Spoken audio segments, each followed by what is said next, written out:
Check, check. Hey, 1, 2. Oh, man. Sorry, you guys. No sound for the first 3 minutes of my video. Damn it.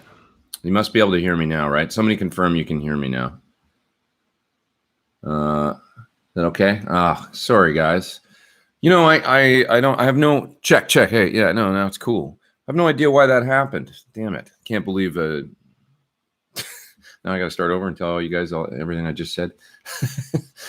I checked my audio interface as soon as I plugged in. I have my UA plugged in as well. And then I plugged in my this guy, the Samson G-Track mic. And I switched the audio over and stuff. And I don't know. There must have been some glitch between the UA and the Samson because I just unplugged just when I saw people saying you can't hear me, I unplugged the stupid UA. Anyway. Okay, let's start over. Sorry, guys. So what I was saying was that I went to see A Perfect Circle last night at the Honda Center in Anaheim, and it was awesome. Great, totally unique, original show. Billy Howardell, awesome guitar player, big Axe effects user. The guitar tones were great, and the show was great, very unique. What else did I mention about it? Oh, that Maynard stands way in the back on a riser, which is unique and cool and different. There's not a lot of front lighting going on for the gig. It's it's really kind of atmospheric and cool, and the sound was great. It's a very powerful, super dynamic band. So it was a cool, awesome, unique rock show. Anyway, thank you, Fusion, for also letting me know that the sound was messed up. Fusion 72. I'm sorry about that, guys.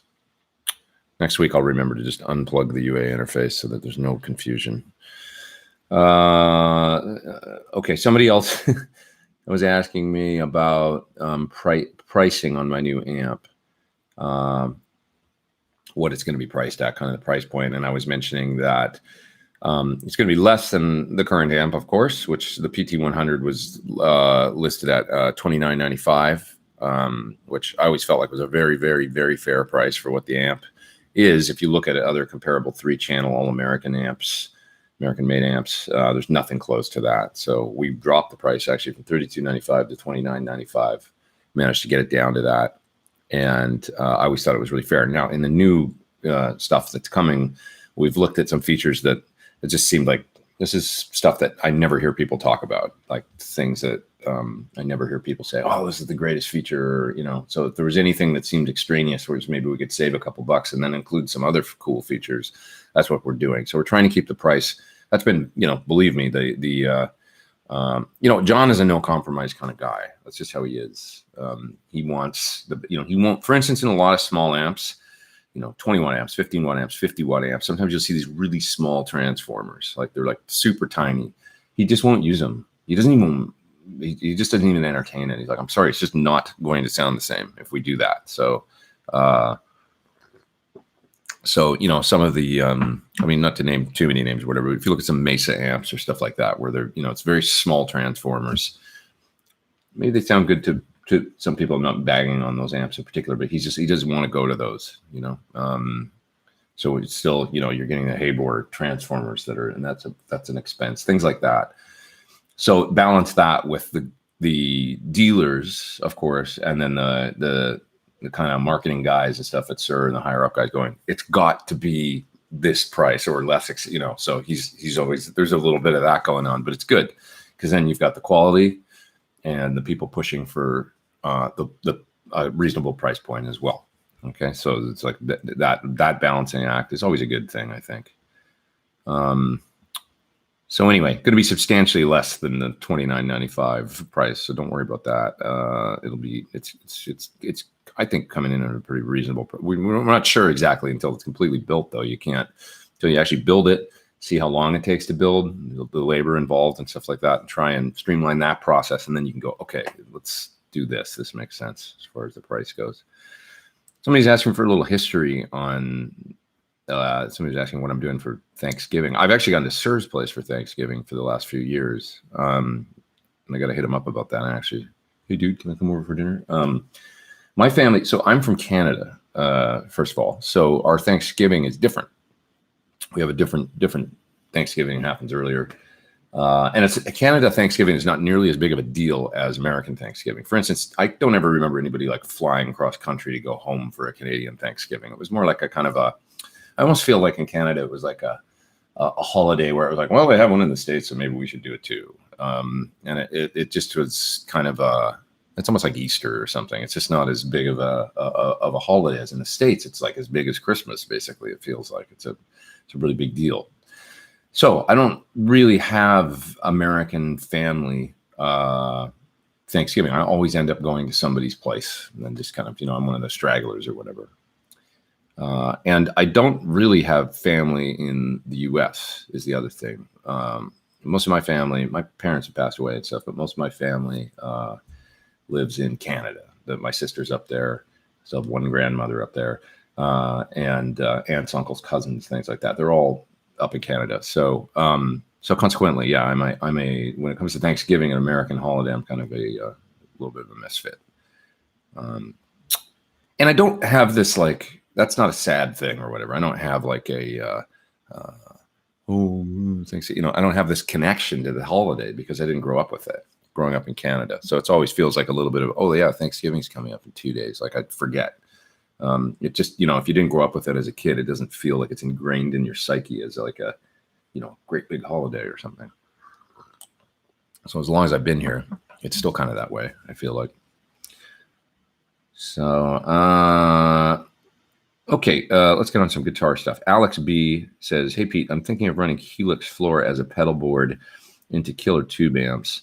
Some are saying it's a waste of a great amp to use a digital unit like that in front versus analog pedals. Well, there's different ways you can approach it. Consider that you could use it 4-cable method with an amp with an effects loop. And then an interesting way to use the Helix or anything that you can run 4-cable method that's kind of digital like that is you can then, instead of using the amp's front end or preamp, you could use the Helix preamps into your amp's power amp. And you can do that per patch. So, and it works quite well. So in other words, if I've got my PT100 and I hook up a Helix 4-cable method to it, and I feel like I don't really have like an AC30 sound in my amp or an AC15 or a small Supro type thing, I can then use one of the preamps in the Helix, preamp Sims, and just run that into the power section of my amp. And like I say, I don't want to get into the nitty gritty, but you can do that like basically per preset. It's really an easy thing to do by not switching in. What you have to do on the Helix is use one of the effects loops, usually the last one, effect loop 4, as an insert loop for your amp's preamp. So you run into the Helix, your guitar goes into the Helix, and then you're going to take send 4 from the Helix into your amp's front end. You're going to take your amp's effects loop send then and run it into the return of effect loop 4. Okay. And then the other way so that's the most important thing. You've now inserted your amp's preamp essentially into an effect loop on the Helix. So you're running your guitar into the Helix, and then you're going to take the output of the Helix and run that back to the amp effect return, right? That's 4-cable method. If you simply don't turn on effect loop 4 in the Helix, what you're doing is running your guitar into the Helix and then coming out of the Helix back into your amp effect return, essentially. You're now running the Helix into the power amp of your amplifier. So now what you can do is just turn on an amp model, preamp model in the Helix, and that's going to be running right into the amp effect return. So you can then have basically virtual preamps in front of your tube power amp, which is a really cool way to get some different sounds. For instance, like the Synergy preamps, that's something that they make those little 1 rack space or 2 rack space pre's that you can run in your amp's effects loop and do the same thing sort of with a tube pre, but you can do that with any modeler too. It's just something that you can do. So I hope that makes sense the way I describe it. I know it's kind of not the most easy thing to grasp, but just know that that is probably the best way to do it. Now, if your amp doesn't have an effects loop, you just have to run the Helix right in front. I mean, no, I don't think it's a overkill to use a Helix like that as just like analog, instead of an analog pedal board, you can run the Helix right in front of a Twin or a Deluxe or something and just use it like you would pedals. I mean, it's a good use for it. really good use for it. And then you can also use it in other ways, like 4-cable, or use it direct at sometimes if you want. So, and I do that with mine. I mean, I run mine direct. I run it 4-cable method with a Kemper. I've run it 4-cable method on gigs. That's one of the cool things about it, is it's really easy to integrate in different ways. Shauna says, hello, everyone. Love spending Sunday mornings with Pete. Oh, thank you. I like spending Sunday mornings with you guys, too. Yeah. Okay. Rented says, did you facilitate Rick Beato's interview with Frampton? I didn't, actually, and I was surprised to see that he hooked up with him so fast, and I thought that was great. I think what happened was, because Rick has a really big audience, Peter Frampton's son, I believe, saw, I think it's Julian's his name, if I'm remembering correctly. He saw Rick's video about Peter and, talking about his guitar playing and stuff like that. And he showed it to Peter, and then they kind of put it together, after that. Because Rick's quite a famous YouTuber at this point. I mean, he's got, I think, 500,000 to 600,000 subscribers. So, not hard if you put out a video to probably reach the person that the subject of the video was about, I would say. But yeah, I thought that was great. And he has a real appreciation for Peter and his guitar playing. Peter's a great guy. I've known Peter for about, I guess, 10 years. And he's such a sweet guy. And amazing guitar player and musician. I went to see him in actually out in Thousand Oaks, where the terrible fires, recently. There's a really nice theater out there. And so, I guess it's 2 years ago now, but I saw him play an acoustic show out there, and it was really great. And that's actually the only chance I've had to get to see him live. Okay, so moving down. These are questions that came in before we realized the audio was screwed. So somebody's asking about the smaller version of the Ecstasy. Yeah, so I'm going to kind of like, sorry, I'm picking up something.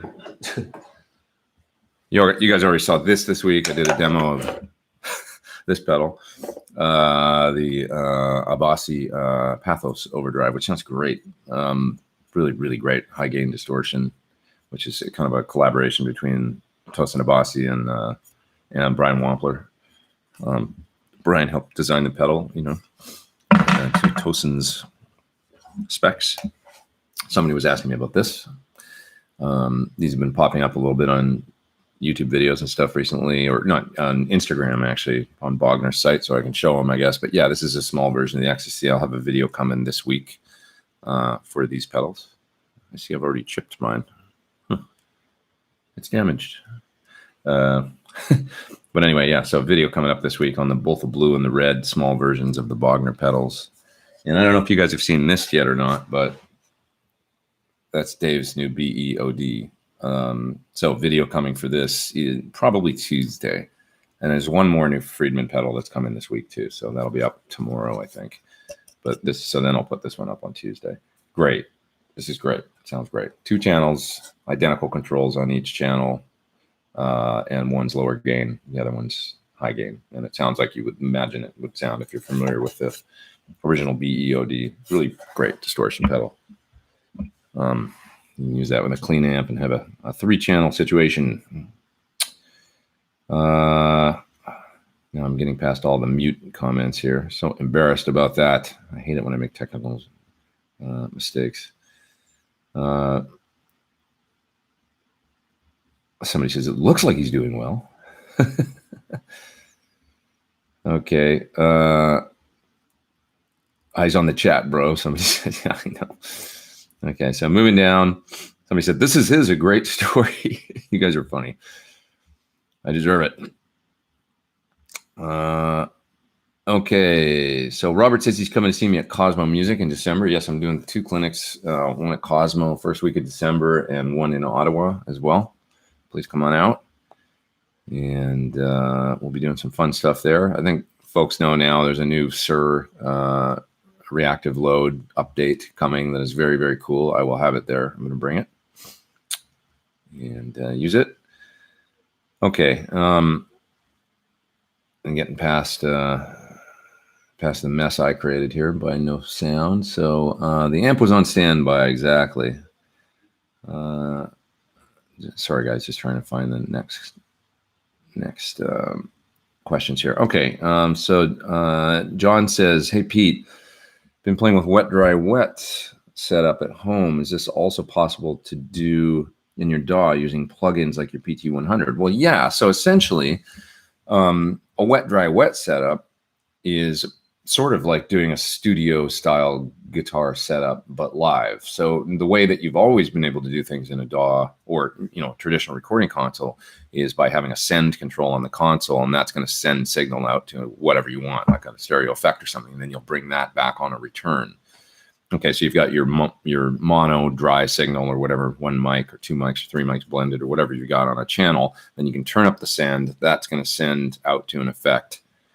And traditionally, you would, have a hardware effect, a rack mount delay or reverb or whatever, and you plug the returns back into the console and pull it up on another fader, and that would be your effect. That's wet, dry, wet, essentially, in the recording world. And that's very, very easy to do in a DAW as well. So yeah, essentially, and I guess probably the original idea was with wet, dry, wet was to do that. Somebody must have said to themselves, well, why don't I just send a signal of, maybe the mic signal? Landau and those guys, when they started doing wet, dry, wet, they actually did it with, microphones. So it'd be like, in the rack, they'd have API mic pre's, and you'd mic up the amplifier, the cabinet, using your pre's in your rack or whatever, and then that signal would go into your effects all in your rack and stuff. Basically, what you could do is give the engineer a stereo line out, go, here's my guitar sound, mic'd and everything ready to go, and you handle all the miking and stuff. So that's the way that they did it. Coming very much from the studio mentality. Alex B is in the super chat. Thank you, man. He sent me $14.99. I appreciate it. You didn't have to do that, but I appreciate it. Thanks for doing these. He says, follow up to my Helix question. I'm also going to run Helix into the front of vintage amps. Will it still retain the great character of my vintage amps and not waste them? You've got to try it and see if you hear anything different. It's open for debate. I mean, any device you plug into affects your tone. I would say, but the Helix to me is quite transparent. Seems to work really well in front of amplifiers. I would say try it and just spend a lot of time setting the levels so that you got unity gain. So take like a 10-foot cable and plug it into your amp, get a great sound. Now take that 10-foot cable and plug it into the Helix and plug a output of the Helix into the amp, and make sure the level with nothing on, no effects, nothing. Turn it all off. Make sure it's exactly the same. That's the number one thing to start with. And if you do that, then you're kind of off and running, and then you can listen beyond that. Know that there's always a little bit of latency.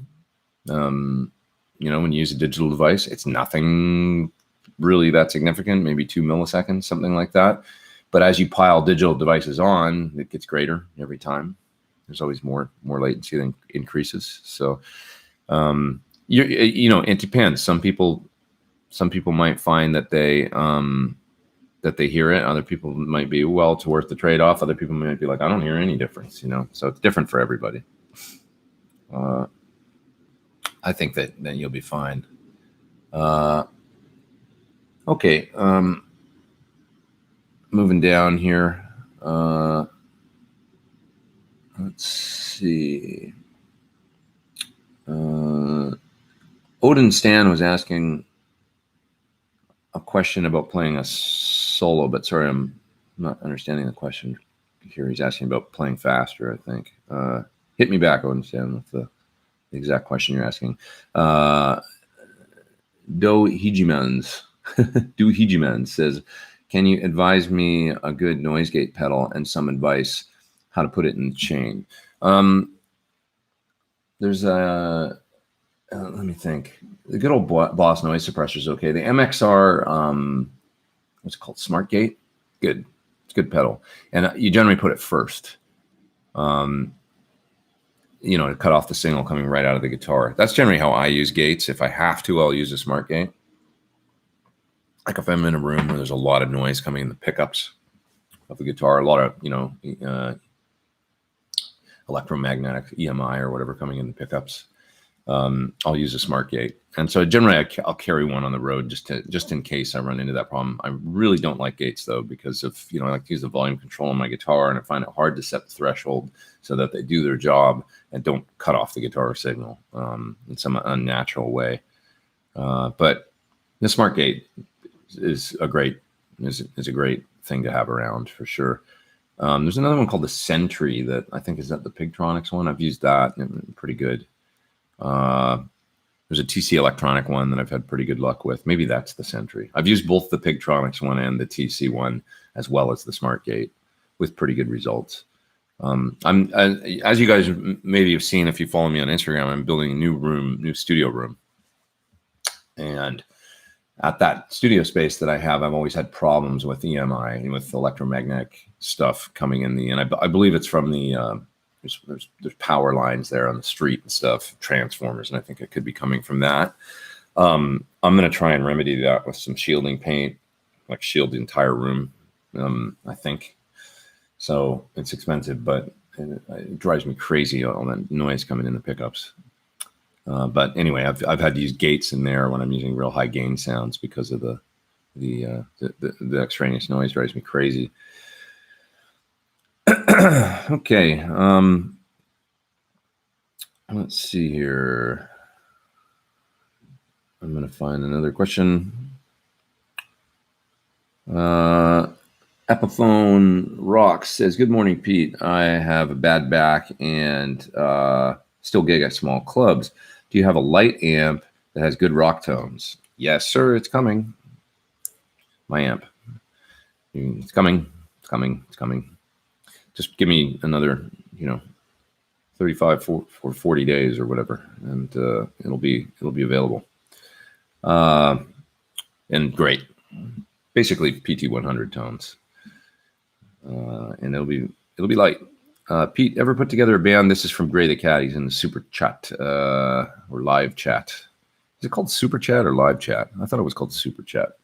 I don't know. Anyway, live chat or top chat. I call it the super chat. I like super chat better, but it's called top chat. Gray the Cat. Anyway, Pete, ever put together a band and it fell apart at the last minute?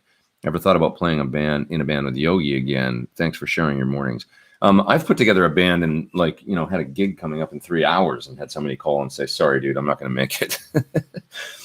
Cover gigs generally, but where it's like, what do you mean you're not going to make it? We have to start at 7:30, and it's like, yeah, I'm just not coming.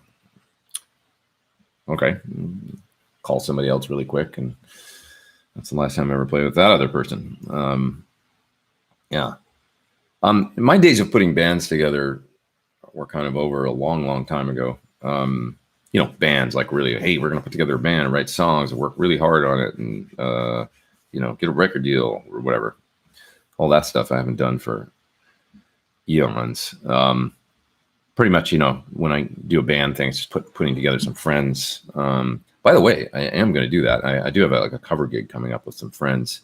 I might as well say now, I think we're going to play at Old Town Pub in Pasadena, California. I did a gig about a week or 2 weeks ago with Corey from Chris Cornell's band, bass player, great bass player. Plays with Neil Young now and Promise to the Real as well. And Matt Starr, who plays drums with Ace Frehley and Mr. Big, and great singer, great drummer, terrific guy. So we did a gig at a music school for a bunch of music school kids that were actually visiting from Japan. They filled the Viper Room, and we did like a Viper Room set, and then kind of talked afterwards and answered questions about being, pro musician in America or whatever. And it was like, this is a good band. Why don't we do more of this? And we just played a bunch of Cheap Trick and Funk 49 and songs like that. It was really fun. So I hit up my friend Lauren Gold, who plays keys in The Who. He's the Who's main keyboard player, piano players, and all that. And he's going to come play with us. So we got a great 4-piece band. We're going to play Old Town Pub in Pasadena. So that's beginning of February at some point. We're going to do that and just see how it goes and stuff. And, I think the idea being we would just book one a month or something like that and go out and have some fun, play for fun, not always work, not always, making YouTube videos or doing big tours or whatever. It's like, can we just go to the bar and play a few songs and have some fun? So anyway, okay, guys. One more question here. I'm moving down. Sometimes it's hard to see. I'm sorry, I pause like this because you guys talk amongst yourselves in the chat, which I totally encourage support, of course, but then I can't find a question sometimes because you guys are having good compromises or good compromise. Good do compromise. You guys are having good. There, I got confused. Sorry. You guys are having good conversations amongst yourself. I guess this is a question for me. Patrick says, do you compromise your setup for any gig, and does it nail or your supreme tone when going lower scale? Okay, so yeah, well, no, I mean, I have to sometimes use different rigs and stuff like that. You know, I've done whole tours with just Axe effects, for instance. Whatever gets the job done, you know. I always prefer to have my real amps there and stuff, and it's largely for, you know, the ability to just go back and turn a knob is still really special to me. Just more trouble. I don't have to page in through a menu or whatever. But sometimes it's not an option, and so I've done, you know, going back 8 years or 9, 10. Well, shit, longer than that. I mean, I remember 2003. I went to the Philippines and played in front of like 50,000 people with Mandy Moore, who was really big in the Philippines for some reason. I went and did a week with her, did TV and gigs. Yeah, I played in front of 50,000 people with a pod, the original Kidney Bean. I just made the I figured it was better to go there with something that I knew what it was going to sound like rather than rent an amp in Manila and not know what it was going to sound like. So, and, you know, it was pop music, so it's not like the guitar was like the most important thing. And, you know, so I got some good sounds using the pod and dialed it in, and it worked fine. It was reliable and sounded the same every day. So I'm not against it at all. I mean, it's whatever gets the job done the best.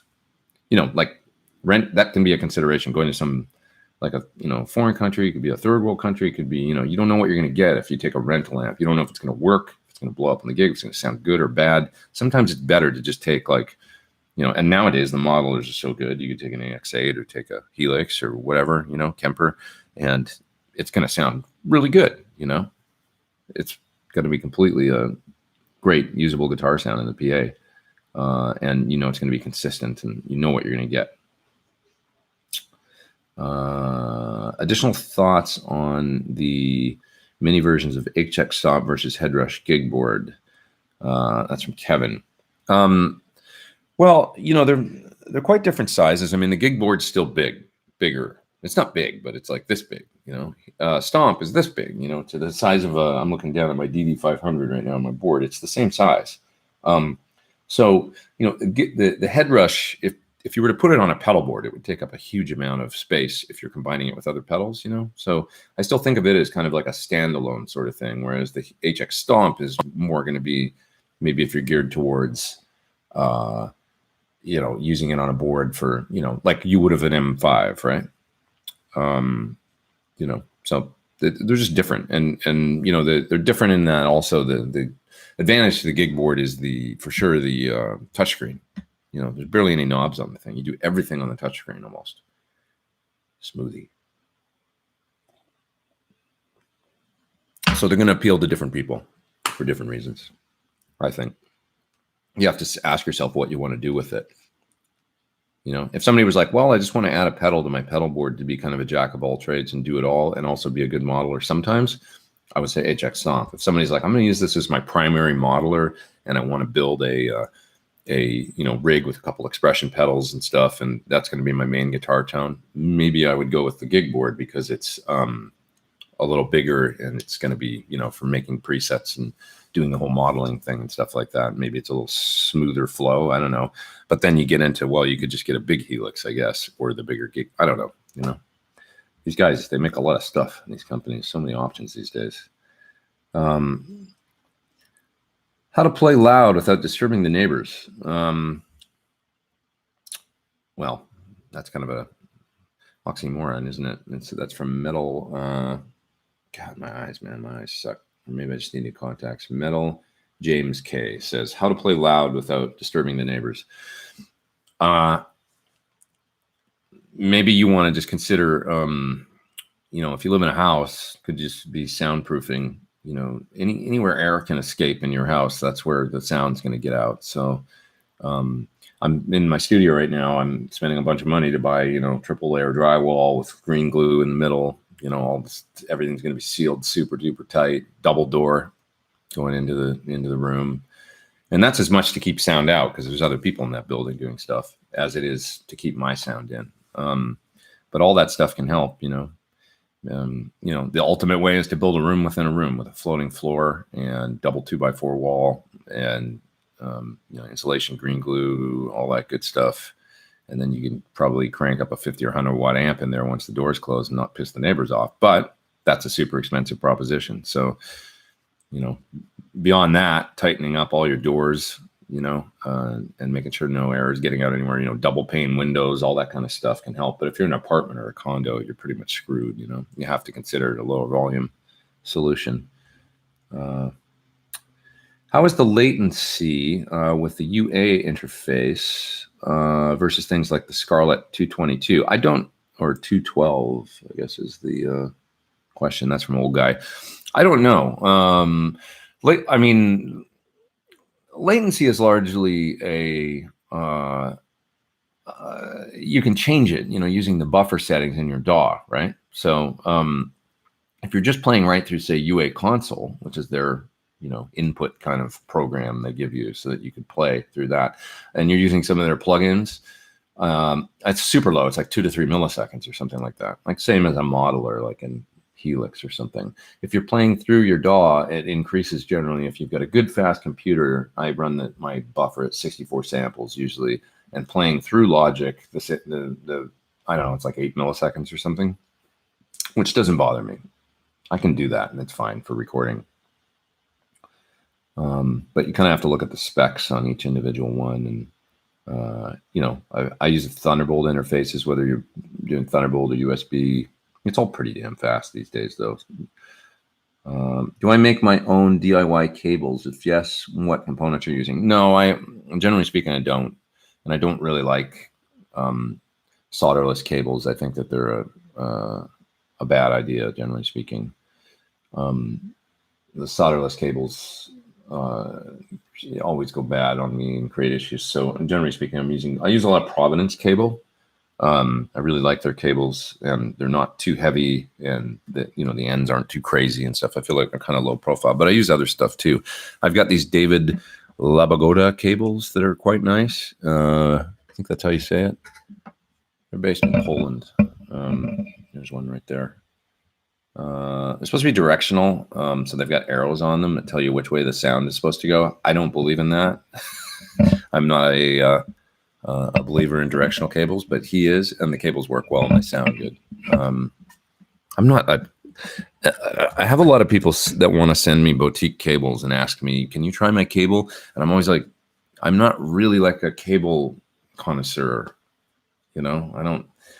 People think I'm pickier about some things than I am. Cables, as long as, they do make a difference. I mean, if it's got too much capacitance and stuff, I don't like that. And that's what I like about the Providence cables. They're quite low capacitance. They don't roll off your top end so much. But, I'm happy to get a good, whatever the Diodario, Planet Waves style cables, or, those are fine with me. I don't need the super high end like Klutz cables and stuff. I don't really get into that stuff. That's just too finicky for me. Anyway. Odin Stan says, it feels like he's still thinking. He's asking Old Guy question, but I just want to address it. He says, it feels like he's still thinking when he plays instead of letting muscle memory and feel take over. I don't think it's a bad thing to think when you play. I mean, jazz guys think when they play, but at some point, it's a balance of thought, as well as, there's a muscle memory thing. I don't know, like guitar players many times, I think, don't think enough when they play. If you're a sax player or something and you're playing through changes, the guitar players get caught up in patterns a lot, and just repetitive. And I think it's maybe a lack of thinking when they're playing that sometimes, there's that magic intangible, let go and just listen to. you want to hear melodies in your head and stuff like that. But I guess through practicing, maybe the thing is this, like practicing playing over whatever the changes of the song that I'm assuming you're talking about improvising. But through practice, thinking about what the chords are going by, figuring out, oh, okay, this goes here then, so I need to shift to this note, or it would be better because that's the third of the chord that's going by, whatever. Practicing that, thinking about that, putting it in a phrase trainer or a loop or whatever, and getting used to playing over a progression enough times that then it becomes second nature, and then you don't have to think so much. So maybe it's the initial thought and practice and stuff, just kind of noodling. Like a lot of people ask me when I'm doing my songs for the pedal demos and stuff, like, are you just improvising, whatever? It's like, no, I'm not. Like I practiced playing over the thing, came up with some melodic ideas and stuff like that. And then when I feel like I get to the point where, okay, now I kind of know what I'm doing generally, then I try and let it go a little bit and just do takes and then get one that's cool with a lot of, but no, I put thought into it, a lot of thought into the, what would be cool melodically, thematically, that kind of thing. Okay, moving down. Are Behringer planning to clone Tor in China to represent them now that they've taken over TC Electronics? That's from Ice Coffee Tones. So Tor left TC. You guys know Tor. He was kind of the face of TC, and he's a great asset to them. And he's gone now and moved on to UA. I'm not sure who's going to take over his position at TC, but I know that they were sad to see him go. That's for sure. But he's such a good guy. Tor's a great dude, really knowledgeable. So he'll be an asset wherever he goes for sure. Have I ever met Allan Holdsworth or Steve Morse? Sort of met Steve Morse at NAMM once, only briefly. Big Steve Morse fan, so I was almost starstruck and shy, But Allan Holdsworth, I actually never met him. I saw him play not but 10 days before he passed away at one of the last gigs he ever did was at the Speakeasy in Venice. I can't remember the town pub or something it's called, and he was playing a gig there, and I went, and it was so crowded that I couldn't really see and stuff, so I didn't even stay for the whole gig, and I feel guilty about that now, actually, because I wasn't really, to be honest, I wasn't enjoying it because of the lines of sight were so bad, and I was just crushed behind a bunch of people, and it was like kind of like being at NAMM where you're listening to one of those guitar shows, and you can't really, it's like I'm not really able to enjoy it. It's really the venue. It's a great little place, but it's like wasn't a great place to have a packed guitar show where you might want to see what he's doing and be able to really kind of like when you go to the Baked Potato and if Mike's playing Landau or something and it's like you get seated way back in the corner or something. I don't really enjoy that. I want to sit right in front of him. But anyway, so I did see him that night, and then he passed away like right after that, which was really strange. That it was, I'd never seen him, and so it was just weird to go see him, and then right away here he was gone. Too bad, too soon, that's for sure. What do you think about the Strymon timeline versus the Boss version and the Analog Man delay? Which Analog Man delay?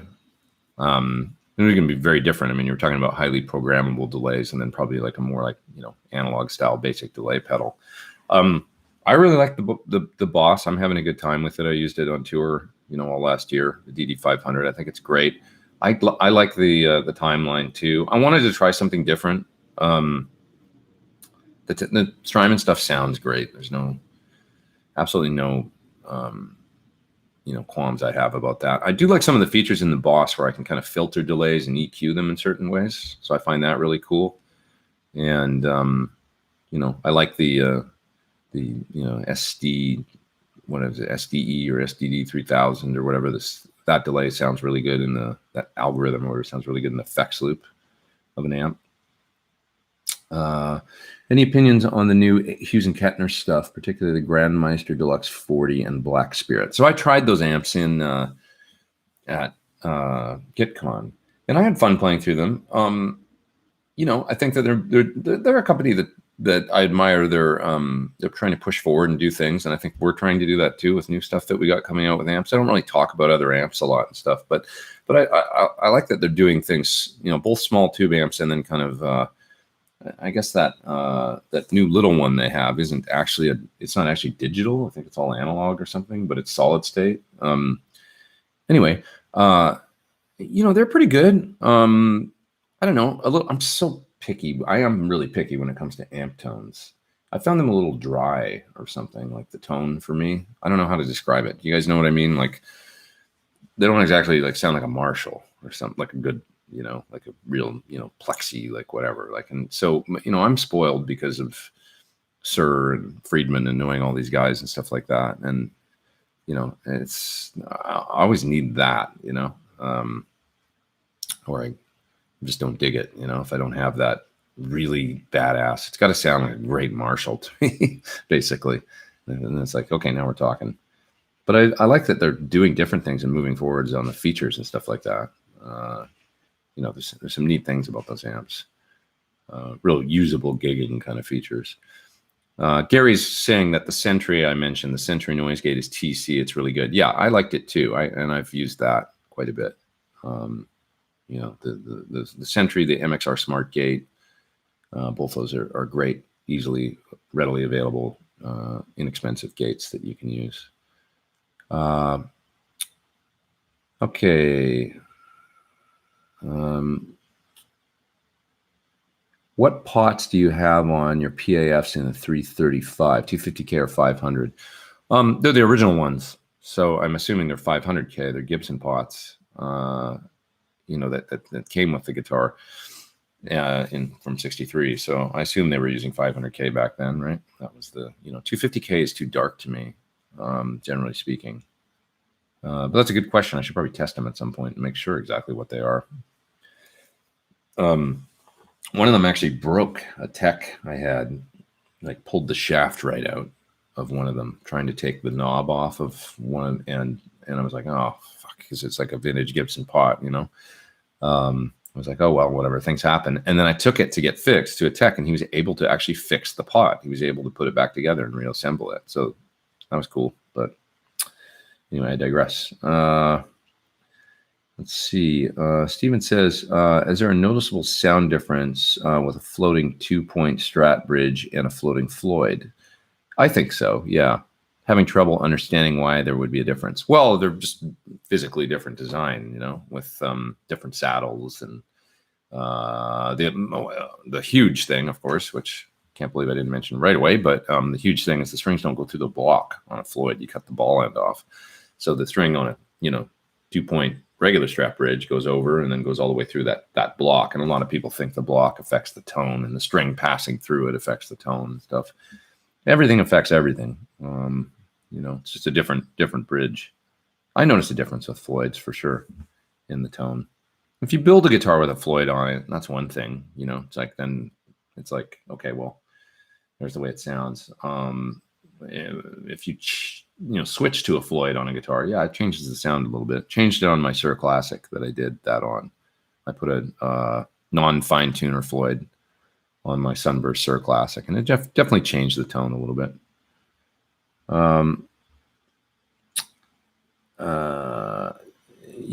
I kind of prefer, I definitely prefer the bridge we're using on my Sir now. So to a Floyd, it gives you the best of both worlds. I feel like tuning stability as well as it sounds like more like a traditional Strat bridge. How are the popular modeling amps Helix, Axe-Fx, Kemper to Synergy? I like the Synergy. Has knobs that you can easily tweak. Well, yeah, exactly. That's from Brett. That's the advantage, I guess, is it's more of a traditional amp design, essentially just modular. Going back a long time, I used on tour the original Randall 4-channel preamp. And I had their 250 power amp, so a stereo 50 watt power amp, and I had the 4 rack space Randall situation, and then I actually had I actually have an Egnator too that's still sitting there in my studio, the Egnator 4-channel chassis, and you can use their modules in it. Those things sounded great, and I used it for a long time on the road, and then I integrated it with my PT100 so I could actually use the preamps in the 4-space thing with my PT100 as well, and I could use the front end of the amp or the front end of those. It got too crazy. I found it was too many knobs, like having the 4-channel Randall or Egnator, and then having my PT100 and having all those. The main thing is balancing all the volumes so that when you go to a channel in the Egnator or go to the PT100, it's like, that's a little too quiet, it's a little too loud, it's a little too, because you got basically, I had 1, 2, 3, 4, 5, 6, 7 channels that I could pick from. And so balancing all those tones was just like, this is crazy, it's like too much. Yeah, the advantage is just being able to grab the control. You can do that on a Kemper. I'm sitting here looking at the Kemper and it's got the big knobs at the bottom, but there's something that's still different about it when you're just dealing with a tube amp, right? Let's see here. If my signature guitar didn't exist, which single guitar would you use? Oh, probably a Sir Classic with a humbucker in the bridge, like the ones that I have. I have a Sunburst one. I have my white one. I actually have another one made now. But yeah, just a Sir Classic with 2 singles and a humbucker in the bridge, and that new bridge that I use on my guitar.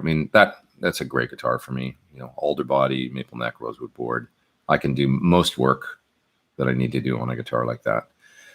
Andy Timmons had solderless cables on his board, but on his new board, he's gone back to soldered cables. That's from JJ. Yeah, that kind of says it all, right? There's a reason that he probably went back. I'm sure he had a problem with a cable at a gig or, an issue.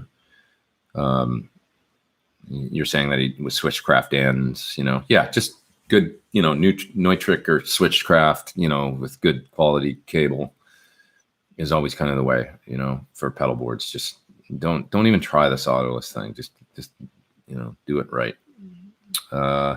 Pete, with your room, is it a field effect issue or dirty power? It's not dirty power. That's from Chris Schultz. I shut off all the power in the building and sat in there with a high gain and battery powered amp, and the noise does not change at all with the power in the building. It's it's in the air, and you can walk down the street and it goes away once you get away from the building. So with the same battery powered amp, so it's coming into the pickups of the guitar, and it's physically like EMF that's in the air.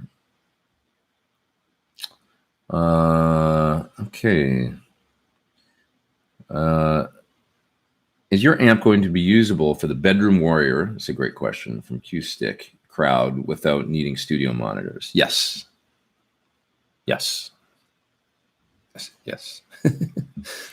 Absolutely. In numerous different ways, actually. So, okay. Looking forward to seeing you at Cosmo. That's from George. He's coming to Cosmo Clinic next month. Will you be bringing CDs, merch for purchase? Yeah, I'll definitely have CDs. I'm gonna do some because I did T-shirts for the Pledge Music thing for my album release. So I'm gonna do some T-shirts actually that'll just be available, I think, through my website and also some other places. But I'm gonna do that soon too. But I won't have any at Cosmo. I don't think. I'll probably just bring CDs there. Definitely. Pete Thorn 2 CDs. The SmartGate works great, says Steven. More effects loop top in the loop of my Bogner, especially with single coils. Yeah, SmartGate's a great, MXR makes great pedals. They do good stuff, so it works well. Les Paul neck pickup question from Sebastian. Don't know if this is the pickup or the guitar, but leaving the tone pot out of the discussion. Sometimes there is way more attack in the tone and sometimes not. I really don't know what to say. Don't know if it's the pickup of the guitar, leaving the tone pot out of the discussion. Sometimes there is way more attack in the tone. I don't know, man. I'm not sure. Only on the neck pickup? I wish I could offer some insight. Let's see here. Okay.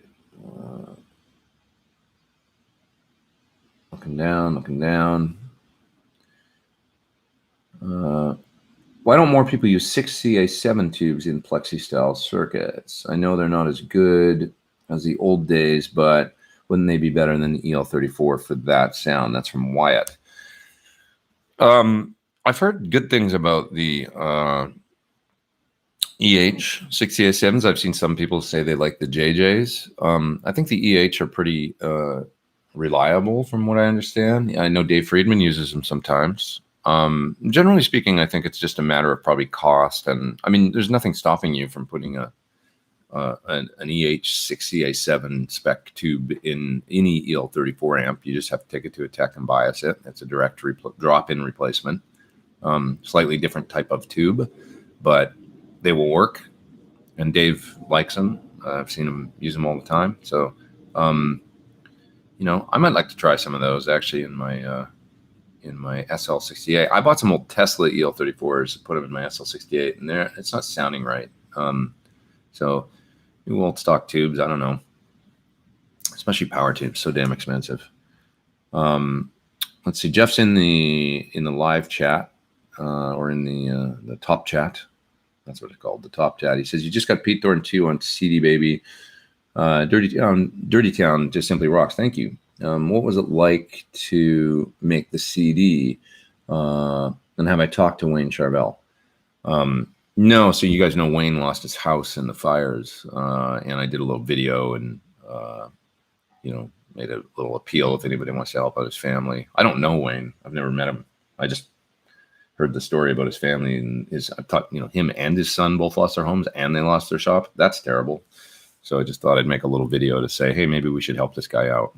I don't know him. I just feel a connection to the Charvel name and guitars because Eddie Van Halen and, Lynn Ellsworth. It's funny, Lynn Ellsworth, if anybody doesn't know, Lynn Ellsworth is the guy from Boogie Bodies who sold bodies to Wayne, who he resold to, Eddie. And that's the Frankenstein guitars. This is a Boogie Bodies Lynn Ellsworth second that Wayne sold to Ed for $50 or something like that. But anyway, his wife hit me up this week. She was very nice and sent me an email. And since I'd made that video and stuff for Wayne, but what was it like to make my record? Well, I started in about 2016, and I basically went through old demos and pedal demos, and I picked things that I thought I could extend into full songs. The first 3 tunes I did were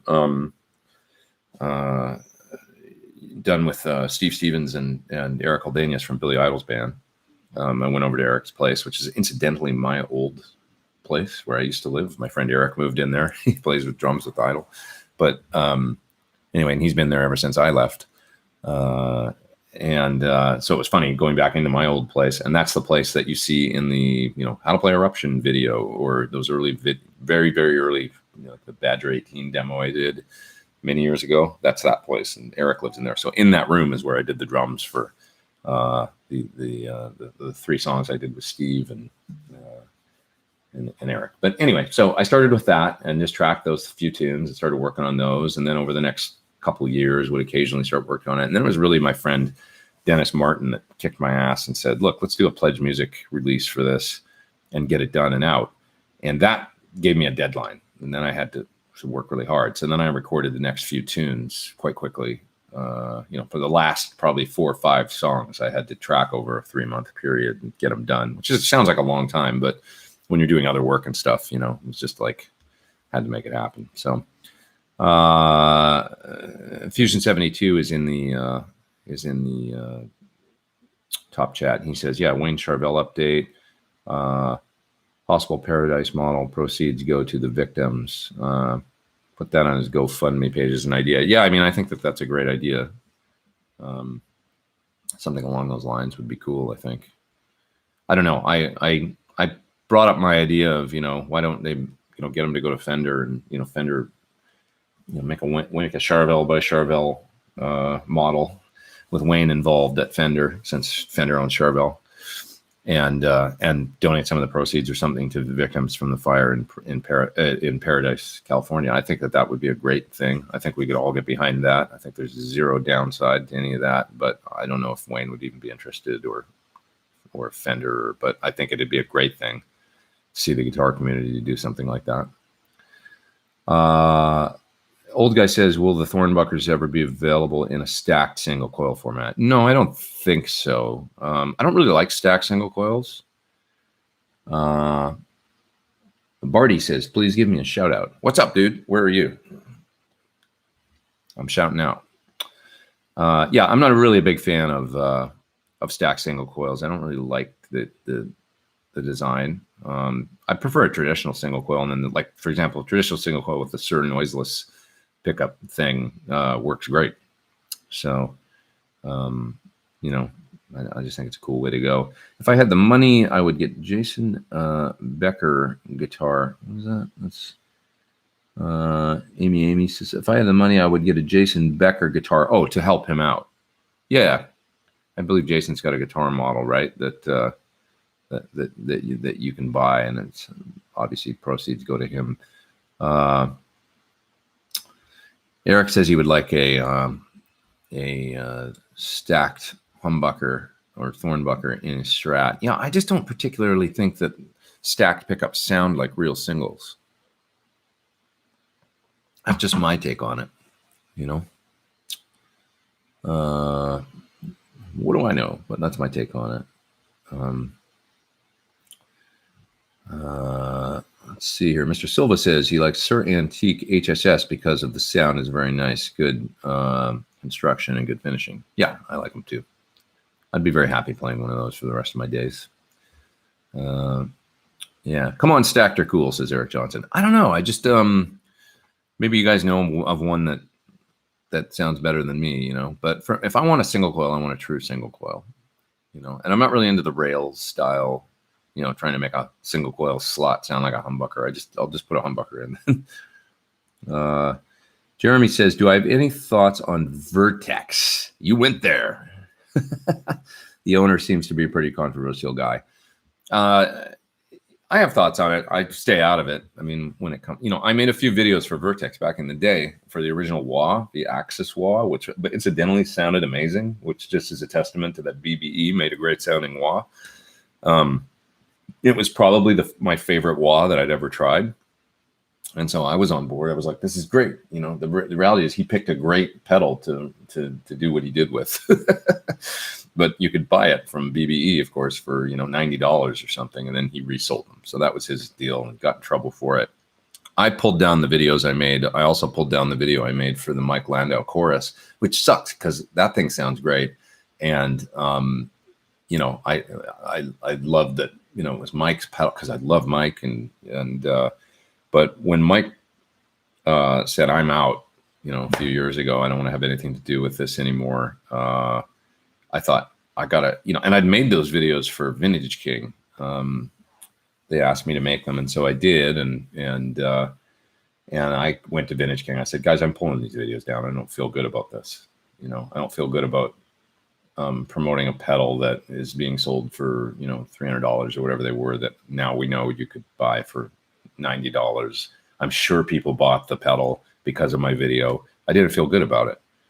This is a bad thing, you know. So I thought, okay, I'm taking them down. So I pulled them all down, and at that point I just went, okay, I'm not going to have anything to do professionally with, you know, I wish, you know, Mason the best, and you know, but I can't be involved with. There's too many other pedal companies out there that are, you know, there's a gajillion pedal companies out there. Why, you know, it seems like he I don't want to say anything because I see the guy sometimes. I'll just stay out of it, you know. But it's like I've just decided to personally not.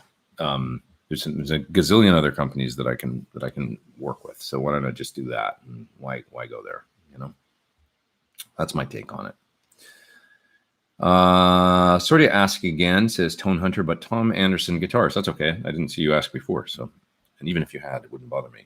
Tom Anderson guitars. Thoughts? Great guitars. Tom is really good friends with John Suhr. Those guys are tight. They both love quality. You know, I think every Anderson I've played is right up there as far as, you know, it's basically on par with the Suhrs and stuff. Nothing but respect for him. I don't have one. I've never owned one, but anyone I've ever played seems great. And I kind of like that he kept it small, you know, keeping it small and keeping it all. Smaller company, you know, and just makes his great stuff and no compromise. It's cool. So old guy says, guess he's got to gouge out a Strat then, because I'm not going to make a stacked humbucker. Yeah, gouge out one. It's okay. Let's put a series parallel switch on it so you can get parallel tones out of that humbucker. Awesome. Let's see here. In the top chat is nom. So many N's and M's, and with my shitty eyes, I can't really. Nom 112, I think is your name. In the top chat, he said Jason Becker's album is coming out on December 7th. I did not know that. Let's give Jason a little plug because he's awesome. Yeah. Okay. Looking for some more questions, comments here. I got lost in the chat, so I'm just going to do the best I can. One sec. Kiesel, Jason Becker guitars are from. That's right. They make a Jason Becker guitar, which is some affiliation with Carbon, right? So yeah, check those out. Any info on the new cabinet, says Leon. So I'm doing a cabinet for the new amps. It's going to be really cool. I don't really want to talk about it yet because it keeps the takes the magic out, right? But it's going to be cool, and it's not like anything totally revolutionary, but it's just a new shape and design and stuff. And I think it's really sharp. One thing I can say is I do want to try the light speakers in it, which I bet you guys could probably get behind, right? Like the Creamback Neos, which I was really impressed with the tone with. Don't want to try them in that cabinet. And, I figure, and it'll be a 212, I figure what I would like to do is have the, obviously there's a great Sir 112 that's already made. So that's a nice cabinet. But to have a cool matching 212 for the new stuff, I think is a good thing. And I want it to, look really great and be relatively light. So that's it. So yeah, we're going to try the lighter speakers in it and see if they sound really good. Because those Creamback Neos are 50 watt speakers. So it's, no problem for a slightly lower power amplifier. Neo Creambacks are killer, says Chris. Have you tried them in your cab? You've got them in a cab. I'd love to hear that's Chris Cam. I'd love to hear your thoughts and your experience, like changing them out and just how much lighter it made your cabinet if you put them in, and what you think of the tone and stuff. Let's see. Steven says, go to the drugstore and get some reading glasses. I have some. I just don't like the way they look.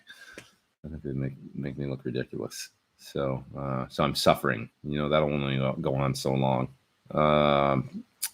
Love the new video series, says Matt, called Badass Guitar Rigs. Yeah, that was fun. So Dave flew me out to Detroit, Dave Friedman, to make some of these videos with some of his artists. He was putting on a show with one of his favorite bands, Seduce, and Cairo and I Fight and stuff. So I flew out there and I'm putting together these videos, and we decided to make it. It was basically like a rig rundown style video. So it was like, let's do it and put it out on my channel. And the Cairo one turned out really cool. It ended up being a lot of work. I mean, I've had that. That was months ago that we did that. But it was like all the mixing and editing and stuff like that. The video ended up being 45 minutes. Finally got it done, and some people are digging it and enjoying. Vibro Steve says more info on that bridge. The bridge is basically something that I should refer you to. If you want to know what's going on with it, actually send an email to don@sir.com, D-O-N. Don, if you're like, hey, what's up with that bridge, and am I going to be able to get it on Pete's guitar? He can tell you the exact timeline, but we're going to do it's basically we're ready to go on it, and I want to use it, and so it's just a matter of how to, do we still offer the 510? Do we just do the new bridge? Do we do it for a period of time? It's like how do we do it? So he's got all the info on that and stuff, but it's happening kind of right now as far as the new bridge goes. So let's see. Have I ever played a Stevenson amp? I have not. Getting one delivered tomorrow. Uses London power scaling technology as the master volume. London power scaling is the same type of scaling that's on the Sir Badgers. So it's been out for a while, but works great. If the scaling works like it does on a Badger, I think it works quite well. I don't know about all the way down to bedroom volume, but essentially to get the amp down to a nice, reasonable volume for just about any club, I think that the power scaling is a terrific thing. Let's see. Chris says he's got the carbon fiber PT212 cab. Will the PT50 have the same aesthetics as the PT100? we're changing it's quite different actually. So the look is quite different.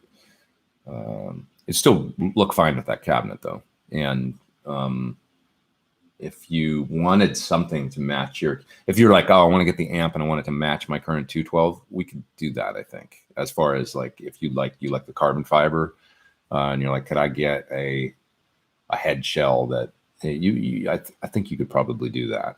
I don't want to say for sure, but yeah, I think that would be an option. If it's like, might have to be a slight custom order thing. If it's like, I want a carbon fiber version of the News to match my cab, but I think we could do it.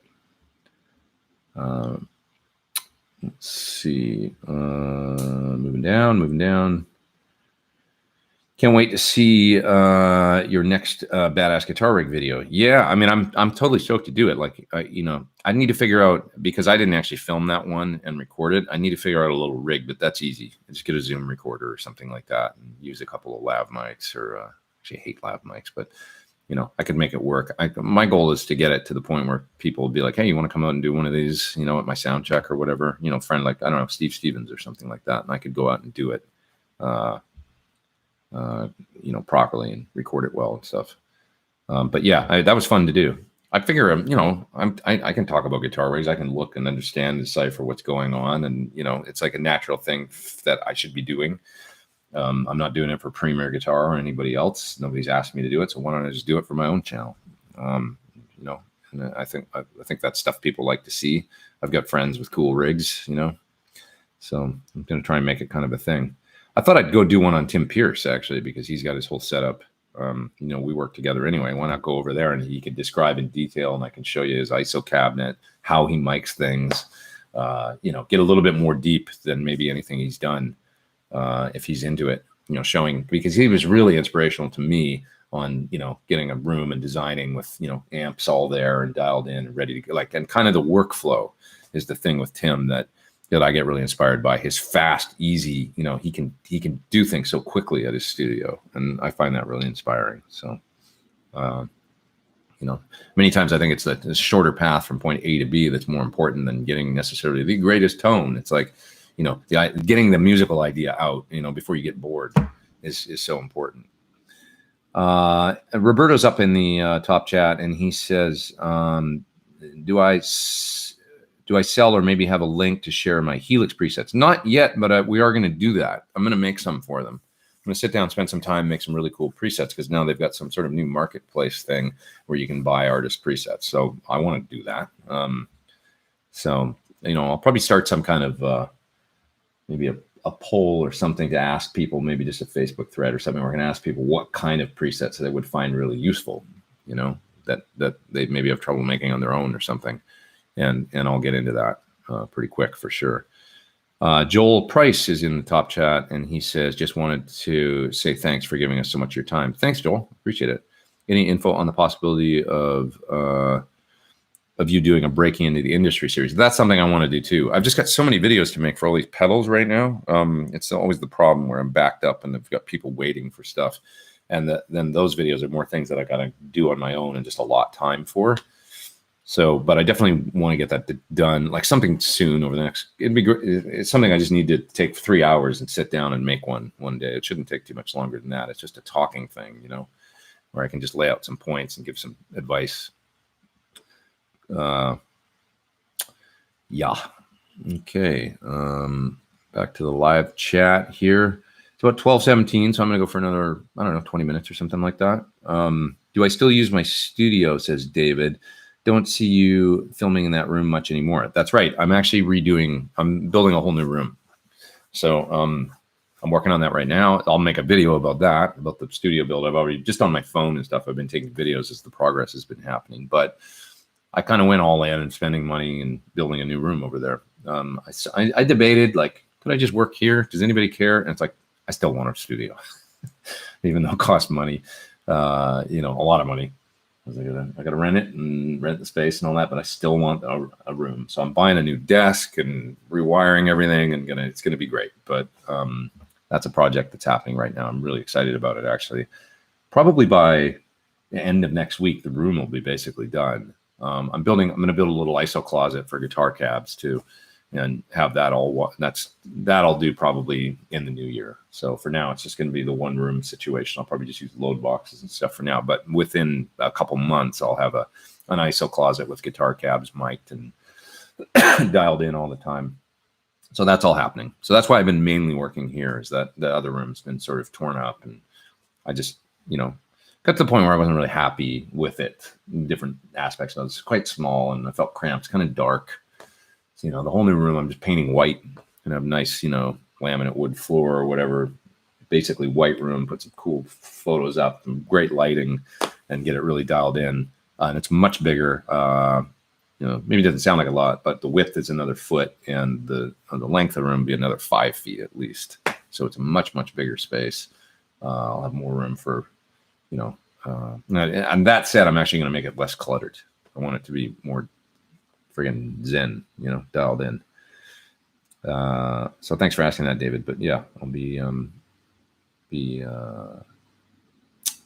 doing that, getting in there soon, working. Let's see. Looking here. Will I be doing any playing at Cosmo, says Guitar Hack. So what I'm doing at Cosmo is my recording and production for the Modern Guitarist Clinic. So I'll be tracking a song and talking about the whole process as I do. So it's musical ideas, as well as the guitar tones that I'm getting, what I'm thinking as I'm building a song. The clinic at Cosmo is basically the one I've been doing for about a year, which is the most common questions I get are about how do you make your songs, how do you do your drums, how do you track your guitar tones musically, how do you write these things, and so I address all of that in the clinic. So yeah, I'm playing, but it's not me sitting there playing to tracks. It's me developing a track, but I'm actually recording the track. I think that's the most important thing I could show people, rather than me just sitting there shredding or something over it. That's not really my bag anyway. I hate that, actually. Like, I hate playing. I realized, because I did a little bit of that, and then I was like, this isn't my bag. I don't like playing, to a track and trying to impress a bunch of people sitting down on chairs. It feels like the antithesis of rock and roll to me or something. It just doesn't work for me. It might work for other people, but I don't like it.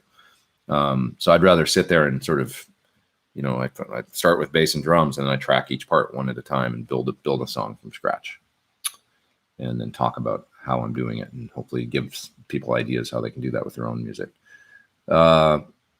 Best lunchbox tube head, says Phil. Well, I haven't actually tried a ton of them, to tell you the truth.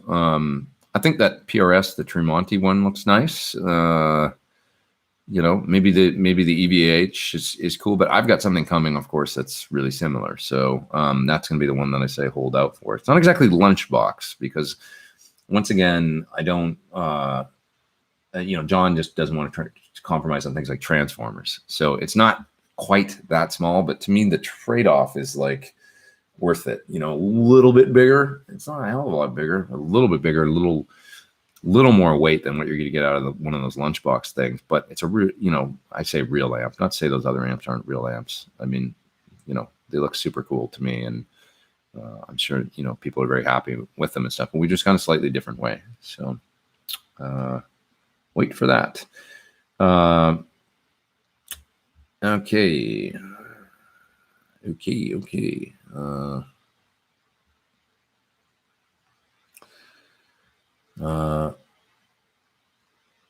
Chris says power scaling likely has no effect. Attenuating greatly decreases power tube life as they are running hotter, but just not as loud. So you're talking about the London power scaling versus using an attenuator. I mean, that's basically sort of true. You're not running any hotter than you would if you were cranking the amp, but yeah, good to note that if you're using an attenuator of any sort or a load, that, generally speaking, you're cranking the amp up, and because you can, and it sounds cool. But yeah, you're burning power tubes when you're doing that. Eric Johnson saying the new Chris Cornell 4-disc set is amazing. Do I have any involvement in its release? I'm thinking you must be on several of the tracks. I don't know that I am, actually. No, I didn't have any involvement in it. I tracked with Chris on the Scream album. Those are the songs that I played on a couple tracks on that record. Other than that, I was live guitar player. So that's how that worked. Let's see. The new Fender Meteora. What do I think? That's from Judd. I don't know. I haven't tried it, to be honest.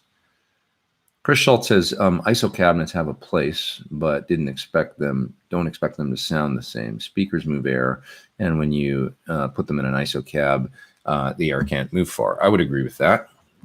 The most important thing with an ISO situation of any kind, whether you're isolating a cabinet in a closet or doing some sort of ISO cabinet, is, know that the bigger the space, the better and more natural it's going to sound. So if you can, for example, when I built an ISO closet in my studio that I had back around 2010 or 2011, and I built a box and closed it up. There's even a video on YouTube I made about it, but I didn't like the sound. So I simply tore up that box and then I put a cabinet in the same closet that I built the box in, and I just surrounded it with the soft stuff, with the absorption kind of material, which I got from ATS Acoustics. Kind of fiberglassy kind of, sound. It's sort of like that 702 style, fiberglass blocks. And so I simply covered those in this kind of burlap kind of stuff, and I made kind of pillows out of them. And then I buried the cabinet in the closet, surrounded it with those. That sounded better to me. It was still a very dead sound, but it didn't sound as boxy, and kind of like the guitar tone was like this all of a sudden, which is what happens when you enclose it in a hard box. Even if you line the sides of that box with absorption stuff, that the box just being tight, that it didn't sound good to me. But when I put the cab in the closet with just the soft stuff around it, that sounded better. So there was something about the walls of that box that were creating that, the closed sort of standing wave, annoying sound. I didn't like that. So more on that in just a second here, but Alex is up in the top chat. Alex B, he says, tough question for you. There can only be one. Interested in your signature guitar. Do I go black or ocean metallic? Oh, that's hard, dude. I play the blue one the most these days, but the black one is sexy every time I actually have them both sitting here.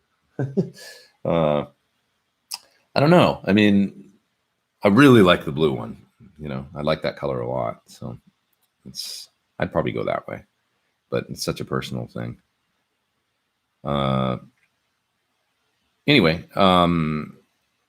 yeah, with the ISO thing, just, know that, and Tim Pierce even recommended this to me because he built an ISO closet in his garage, and it's got a door on it, and you close it up and it's real solid, sealed. It's pretty big. He still feels like he wishes it was bigger. So the one I'm going to build in my place, I'm going to make at least about, it's going to be at least 4 feet high, if not, 5 or 6 feet high, if I can get it that high. We'll see how much space I've got where I'm going to do it, but I'm going to build it pretty big, and, just volume gives the air somewhere to move, space, no substitute for that. And beyond that, there's things like the Rivera Silent Sister, which is I've never tried, but it's an ISO cabinet that has a labyrinth kind of, so the air can move around in there. I'm not sure. It looks like other ISO cabinets I've seen where you kind of close it up with the top and the speakers in there, but there's supposedly some sort of way for that air to kind of dissipate and move. And I think that's an interesting thing. I never tried it to see if it sounds, they claim it sounds more natural than other things. There was one called the Grendel or something, and I bought one of those and I returned it. I didn't like it. It sounded too boxy to me. Steven says, I already answered that question about the floating Floyd. Yeah, sorry. I'm going to go down to the end of the chat here and just kind of back up a little bit and then answer some of the questions toward the end. Let's see. Manu says, some people defend that humbuckers don't need a compression pedal. What do I think about it? Cheers from Portugal.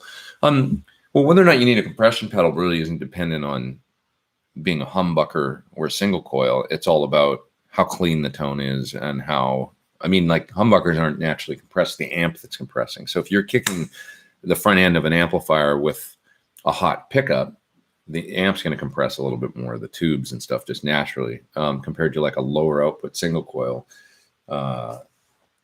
so if you're running an amp on the edge of breakup anyway, and you're hitting it with a hot humbucker, you're already kind of getting that sort of natural compression. But it's not the same as using the artificial kind of, like a compressor pedal.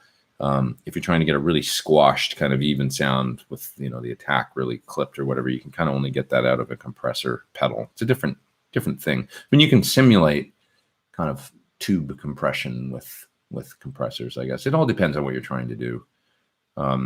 But no, humbuckers aren't a substitute for a compressor pedal. If you got an amp with a lot of clean headroom,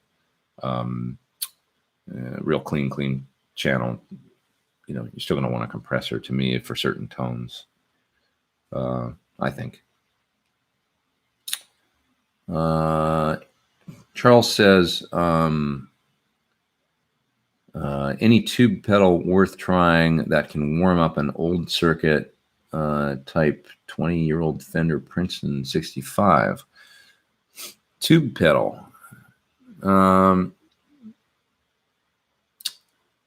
Well, that can warm up like a tube-based overdrive.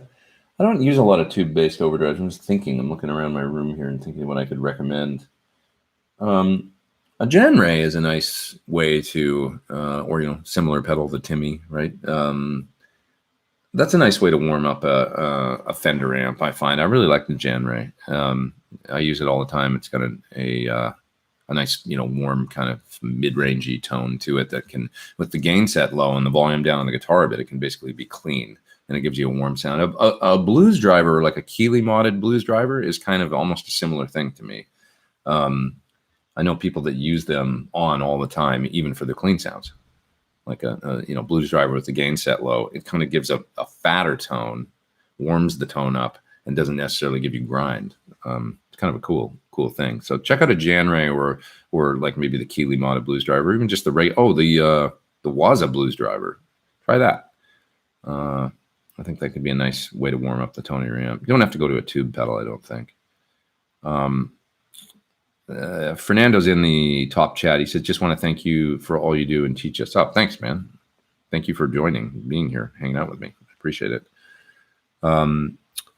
JHPRS says, Jake E. Lee's new Red Dragon Cartel is pretty good. I heard a song and saw a video. I thought it was pretty cool.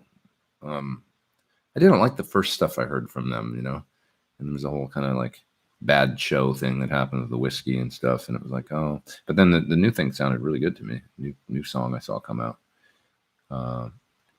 Jake's cool. He's always been cool. Okay, this chat is rad. I learned something every time, says Eric. Thanks, man. I hope it's not boring, and I'm I'm sorry about the sound at the beginning. I apologize. I always screw something up. Damn it. Do you still use your Rivera Rock Crusher? That's from Ramon. I have one. I don't really. The main device that I really like for attenuation, even though it's not really an attenuator, it's a load and reamp, is the Fryat. I think he made a better mousetrap when it comes to that. I quite like it. The Power Station. So if you're talking about attenuating a loud tube amp, I think that's kind of a great way to go. It doesn't really attenuate it. Loads and reamps it up to whatever level you want. Let's see. Moving down. Aaron's in the top chat, and he says, speaking of ISO cabs, what were your thoughts on the Clearsonic Amp Pack 31 you had in your old studio? Works great. So Aaron's asking about Amp Pack. It's basically like plexi panels, kind of what Bonamassa uses in front of his amps live. Same company, actually, exactly the same concept, except they sell them with these absorption panels that you can mount on the plexi. And so it's much more for like a studio type of thing. And you just kind of surround the front of the amp with, and it's, they're these thick kind of soft panels that you use Velcro to stick on the plexi. And then you can kind of make a little house around the amp, or a little, semicircle, or completely surround the amp if you want, if you get a big enough plexi Clearsonic Amp Pack thing. They make them so that you can either just put them right in front or completely surround the amp and then close up the top with another soft thing. Works amazing. I had a Sir Badger 30 when I first got it in the live room. I was using it in my studio at the time, And I put the amp in there, cranked up the power all the way, 30 watts, had the amp up on 5 or 6. So it's a full 30 watts, like good and loud. And I put the thing around it, kind of closed up the top a little bit, but not all the way. And I was playing, and I was standing talking at the volume I'm talking at right now to somebody standing right beside me, and they could clearly hear me. So it was like conversational volume and playing the amp. It literally dropped it that much. I mean, it drops it's not silent, and I think you're still gonna get rumble through the floor and all that stuff. So like, you're not going to use it in your apartment, for example. But if what you're trying to do is drop the level of an amp significantly in a small, a home studio setup or something, if you got a house and you need to make it more reasonable, or it really works. I'd say it cuts the volume in half, the apparent volume. So yeah, never boring. Thank you. Somebody said it's never boring. Hope not. We appreciate that you're human. Thank you, Chris. That I am seriously fallible. Moving down. Thoughts on the new Mac Mini for a digital audio workstation setup? I'm sure it'll work fine. It's got SSD now, right? Like just flash-based storage. Should work really good for a simple DAW setup. When I was looking at Macs a while ago, the thing with the Mac Mini was, because I was kind of like, what if I got a top end Mac Mini and used it with a monitor as opposed to like a top end iMac? How does that kind of compare out? You couldn't get a great video card in the Mac Minis back then. And for doing video editing, like what I'm doing for my YouTube videos, I found that you need a really good video card, because I'm doing many times multicam, syncing different, HD camera angles together and things like that, and cutting between them.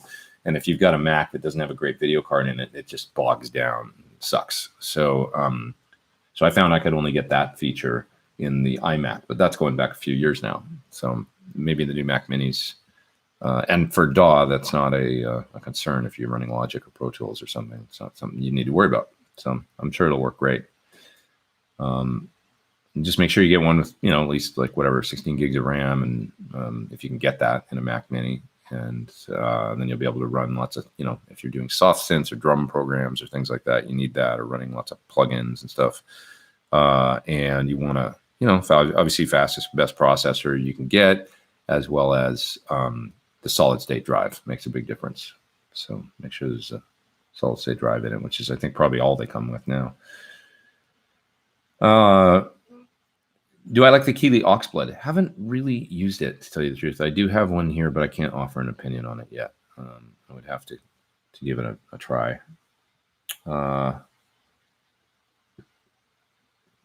Somebody's asking about IsoCab. 6-string Grace. How is that better or worse than an IsoCab? Maybe the question, maybe that's where so you guys must have been talking about cabs and whether an IsoCab is a good or bad idea. And somebody was saying that they can sound boxy. I think that's true. What do I think of the discontinued Vox Tony Bruno AC30?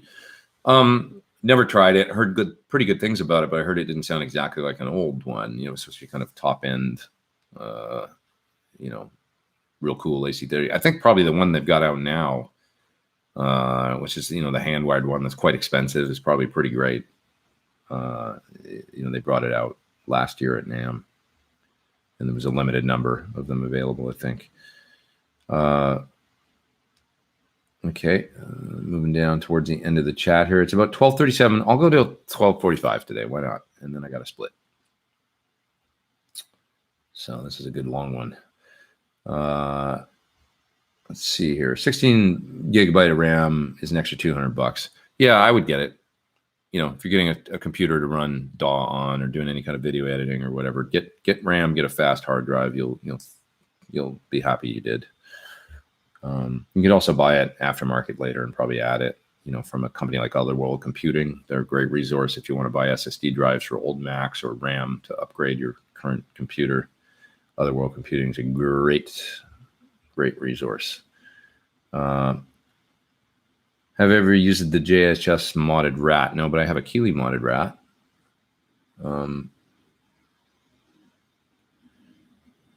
Sorry, the chat moved on me. Let's see here. Matt says you got the 8 gigabyte with the slower processor, correct? Or are you using it for anything other than video editing? You guys are talking amongst yourselves.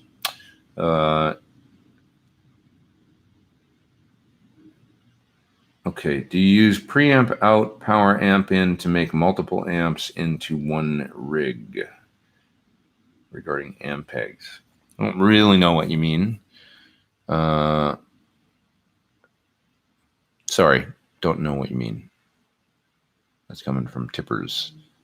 There's ways to make multiple amps into one rig, but I'm not sure about that situation that you're talking about there. If I was going to make multiple amps into one rig, I would probably use something like the Ampete switcher. He makes switchers that allow you to switch multiple heads into one speaker cabinet or 2 speaker cabinets. You can select, and he makes them with MIDI and without, so they're kind of more designed for live use or for studio. They're really cool. Check those out if you want to combine multiple amps into, say, one cabinet. Where do you place a boost in your signal chain? That's from Cal. It could be at the beginning. It could be at the end. Just depends where you want it. If you put it in front of overdrives and other pedals, it's just going to hit them harder and make them distort more. The volume's not really going to go up. If you put it at the end of your signal chain after all your drives and stuff, then you can kick the front end of your clean amp and actually get louder with the boost. So if the goal is to boost and get more sustain and drive, or if the goal is to get more volume, that's the question. Hey, Pete, have you thought about selling the gear that you demo? Yeah, definitely. I have some stuff that I would like to sell for sure. I probably should get on that. Favorite single coil and PT single on the mind. I'm really happy with the Sir V60 LP. I've always been happy with that pickup. I also like his ML Classic. He calls it something else now, so I should learn the new name so I know what to recommend. But there's a new name for that pickup. Anyway, I really like those. Ron Ellis gave me a set of his Strat pickups recently, and I felt bad that I haven't installed them in a guitar yet, but I have them here ready to go, and I want to do that. Because the pickups he made me for my Telly are absolutely amazing. So my 66 Telly, I have a set of Ron Ellis singles, and I can't recommend them high enough. They sound great. But yeah, I've been also very happy with the Sir Neil Creamback. Sorry, Neil Cream. With the Sir, I get confused sometimes with too many things coming out. I just saw Neil Creamback and I said it here. With the Sir V60 LP. Okay, Neil Creamback. I just got a email that came in. God, I'm really not good at multitasking, am I? I had an email come in from the fellow I was asking about Neil Creambacks, and I was asking if he's actually tried them, and he sent me an email, so I'm just going to look at it right now and see if it's interesting to read. God, I hate Mac Mail. Can I just get to the goddamn mail I'm looking for? Okay, so he says he put 2 relatively... For those that don't know, Neil Creamback is a lightweight speaker. It uses a neodymium magnet. Did I say that right? As opposed to either an Alnico or ceramic type magnet. The advantage being really reduced weight. So I just wanted to read his email here. He's saying he put 2 relatively new Neil Creambacks in a closed back Deep Sur 212 to go with his SL67. He loves the Neos. Wow, great to hear. Okay, that's good user feedback. All the same tonal qualities. They had the same high-end zing, the same low-end thump. Seriously dig them. It also made the 212 pretty manageable with one hand, using just the handle. He doesn't feel anything's missing other than the weight. So great to know. That's the one I really want to try in new cabinets for the new PT amps come in, because, everybody likes lightweight. And if they sound just as good, why not? Just as good or better even than a Greenback. To tell you the truth, when I tried the Neil Creamback at Celestion in England, I heard it right next to a Creamback 65 as well as a regular line Greenback, and it was my favorite. The Neil Creamback sounded just like a great Greenback tone that was a little bit more broken in somehow than a brand new speaker. It was awesome. So I'm looking forward to checking it out. Laurent's asking me if I'm going to go on tour with Melon Farmer, who's the French artist that I played with a few years ago. You know, I don't know, and I kind of don't think so at this point. Reason being, there's I actually can't say too much about it, so I actually shouldn't say anything. Just now that I'm thinking, I'm not really allowed to talk about anything when it comes to that tour. But it's got nothing to do with me. It just has to do with the organization and stuff. So I don't think that that's happening, although I would be happy to go. But anyway, but you never know. Last time it kind of came about last minute, so we'll see. Terry says, what about guidance on good mode or scale sequences to get more dexterity in your fingers? To get more dexterity, look into the old videos that I used always were the Paul Gilbert ones, as well as, you know, his instructional videos he made for REH, as well as the Vinnie Moore one was great for some exercises to get dexterity and working through modes and stuff, and up and down single strings. He's got these great things that I learned from his video, old video from the 80s where he's playing a white Ibanez guitar. And Steve Morse. Study those and you'll be in good shape. Do I have any thoughts on Bugera amps? Don't really know anything about them. I mean, I know they're made overseas and they kind of copy other things. That's all I know. Not really any thoughts. I've heard good things about the Plexi they made, you know, for cheap. Everybody said it sounded like a good Plexi. Okay, guys, I'm going to go right to the end of the chat here to answer a couple more questions. I got to run. It's 12:44, and this is good. We have between 375, 400 people online. I'm happy. Thank you for joining. Last few things here.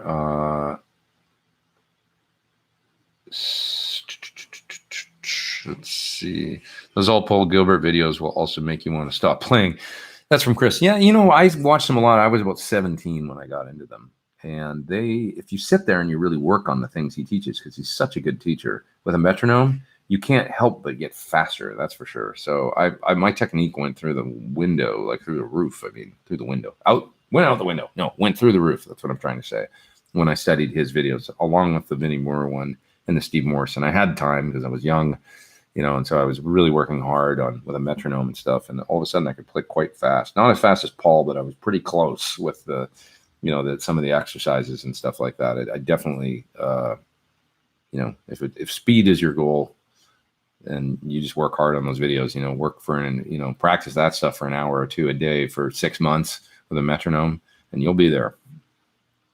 You have to play clean, though. You have to concentrate on only playing as fast as you can, cleanly, you know, and really be honest with yourself. Record yourself if you have to, but use a metronome and make sure that, and the alternate picking thing, you know, down, up, down, up, down, up, down, up, down, up, down, up. Don't ever deviate, and make sure the pick strokes are really clean and that you're not just fudging it. And, you know, it's got to be clean and tight.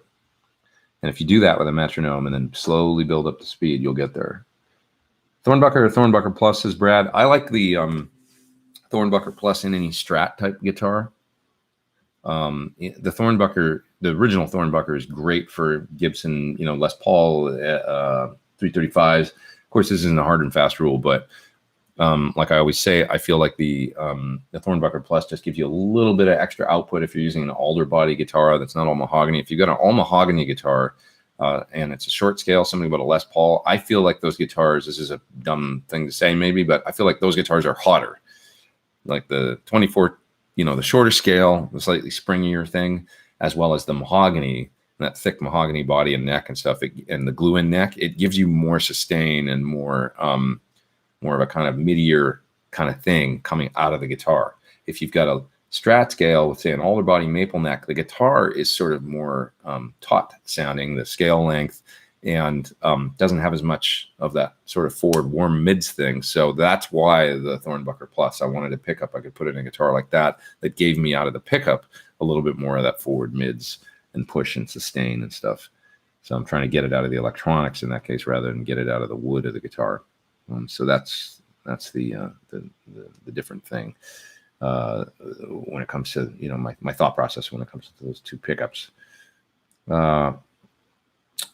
So yeah. The short scale is hotter, more movement of the string, more output. That's interesting, says Eric. Yeah, I kind of think there's something to that. All right, you guys, I'm going to jet. Sorry once again about the stupid sound problems I had at the beginning. So dumb. I'll make sure next time that it's working before I go live. I thought I had it working, but I make those mistakes sometimes. All right, everybody have a great rest of your weekend. Lots of videos coming this week. I already showed you the pedals. You know, they got Wagner's and Friedman BEOD and stuff. So lots of videos coming for cool pedals, and I'll have more updates on the new studio and all that good stuff coming. And it'll be 1 week closer to me going up to Cosmo and Canada for those clinics. So that should be fun. Looking forward to it. All right, y'all. Take care. Have a good rest of your week. See ya. Or good new week. It's a new week. Sunday. Over and out.